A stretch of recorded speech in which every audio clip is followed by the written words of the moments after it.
Hello guys, welcome back my new other video. अगर आपने इसका पिछला एपिसोड नहीं देखा है तो आप मेरे चैनल पे जाकर देख सकते हैं। तो बिना किसी देरी के वीडियो स्टार्ट करते हैं। और गाइस, हम किन फैंगमिंग को सिर्फ फैंगमिंग कह के पुकारेंगे। तो हम वीडियो के स्टार्टिंग में फैंगमिंग को देखते हैं जो सो रहा होता है, जिसके साथ ही उसकी आँख खुलती है और वह अपने बेड पर बैठ जाता है और कहने लगता है कि ग्रैंडपा, क्या आप घर पर हैं और मैं यहाँ कैसे आया? क्या सब कुछ एक सपना हैगा क्या? तभी फैंगमिंग को वहाँ पर किसी की आवाज आने लगती है और वह वहाँ पर दौड़ के चला जाता है। जिसके साथ ही हम देखते हैं कि फैंगमिंग के ग्रैंडपा को कोई मार रहा होता है, जो देखकर फैंगमिंग उनको रुकने को कहता है। पर वो दो पर्सन किंग फैंग की बात नहीं सुन रहे थे। जिसके साथ ही फैंगमिंग अपने ग्रैंडपा को बचाने के लिए दौड़कर उनके पास जाने लगता है और उन दो पर्सन का गला पकड़ते हुए कहने लगता है कि सुना नहीं जो मैंने कहा। तभी फैंगमिंग ने उन दोनों को दूर फेंक डाला था। तभी हमें एक मोटा पर्सन को दिखाया जाता है जिसका नाम झांग साओ होता है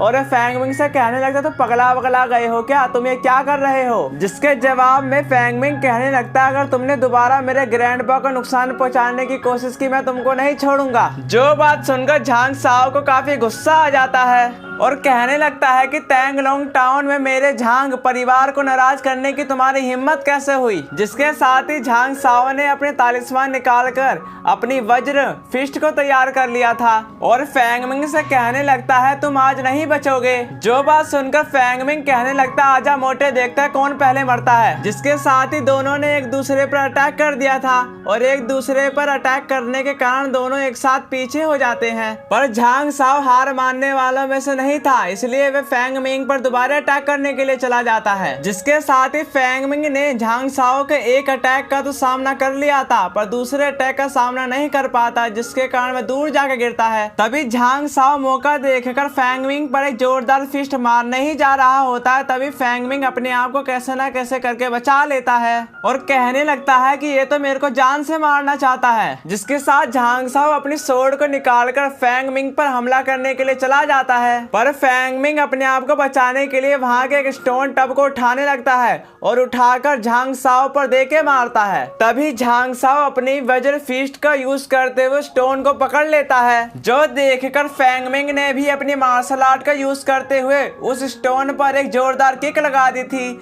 जिसके कारण झांग साओ काफी दूर जाकर गिरता है और उसकी सोर्ड भी छूट जाती है। पर फैंगमिंग तो पहले से गुस्सा था ही। जिसके साथ ही फैंगमिंग ने उस स्टोन को दोबारा से उठाते हुए झांग साओ पर अटैक करने के लिए जा ही रहा होता है।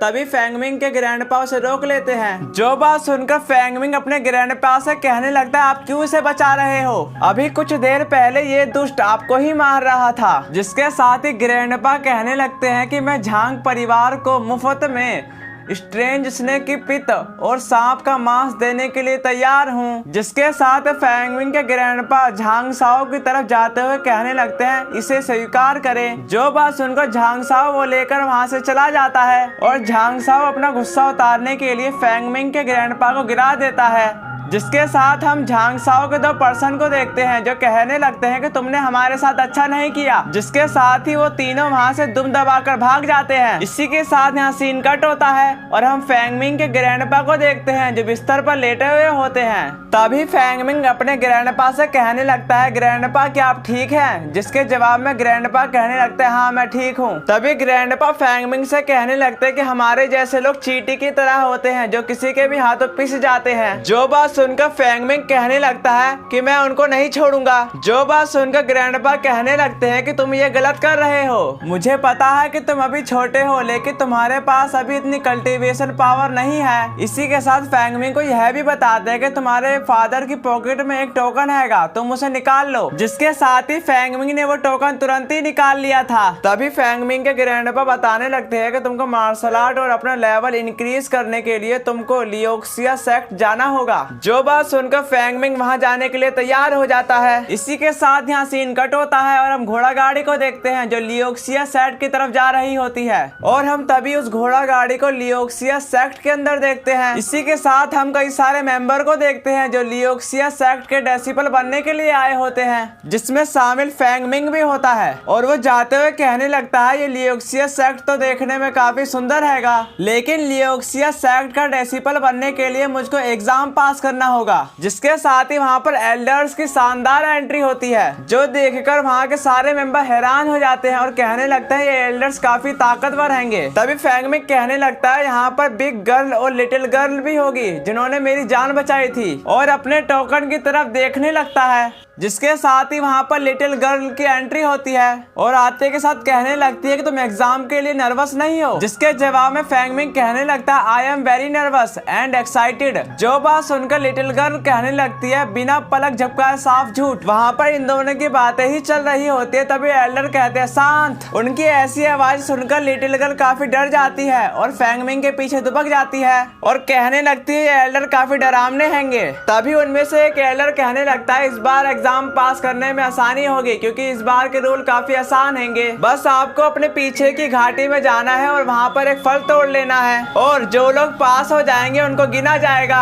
इसी के साथ आपका एग्जाम शुरू होता है। तभी वो बात सुनकर वहाँ के सारे मेंबर भागने लगते हैं। तभी फैंगमिंग सोचने लगता है यह इतना आसान नहीं होने वाला है। जिसके साथ ही फैंगमिंग ने भी भागना स्टार्ट कर दिया था और हम तभी घाटी का सीन देखते हैं जहाँ पर काफी तादाद में जहरीले क्रीचर होते हैं, जो देखकर फैंगमिंग ने सबसे पहले वहां से जाना शुरू कर दिया था। तभी फैंगमिंग को ऐसा जाता देखकर वहां के सारे मेंबर को जोश आ जाता है और वो सारे भी घाटी के अंदर चले जाते हैं। जिसके साथ ही हम घाटी के अंदर का सीन देखते हैं जहां पर जहरीले क्रीचर काफी सारे मेंबर को मार रहे होते हैं। तभी फैंगमिंग कहने लगता है अगर जहरीले क्रीचर ने मेरे को एक बार भी काट लिया तो मैं तो जान से हाथ धो बैठूंगा। जिसके साथ ही वहां से कई सारे मेंबर आने लगते हैं और उनमें से एक मेंबर ने फैंगमिंग पर एक स्नेक फेंक दिया था, जिसके कारण फैंगमिंग काफी मुश्किल से उसे बच रहा होता है। तभी फैंगमिंग कहने लगता है मैं तेरे को तो आगे देखता हूँ। और तभी हम एक पर्सन को देखते हैं जो फैंगमिंग से कहने लगता है तुम इस स्नेक से संभल के रहना क्योंकि ये काफी जहरीला होता है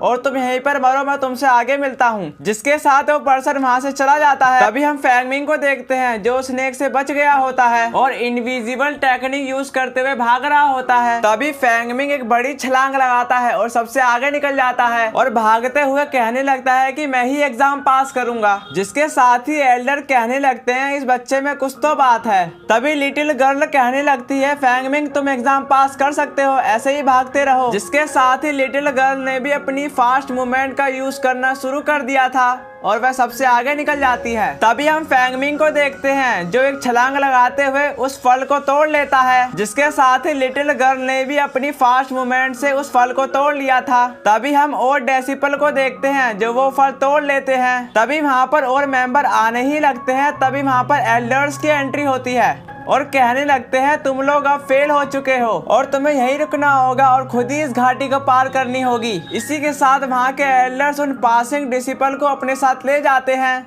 और फेल हुए मेंबर को वहीं छोड़ जाते हैं। और हमारा इसी के साथ ये वाला एपिसोड खत्म होता है। तब तक के लिए नेक्स्ट एपिसोड में मिलते हैं।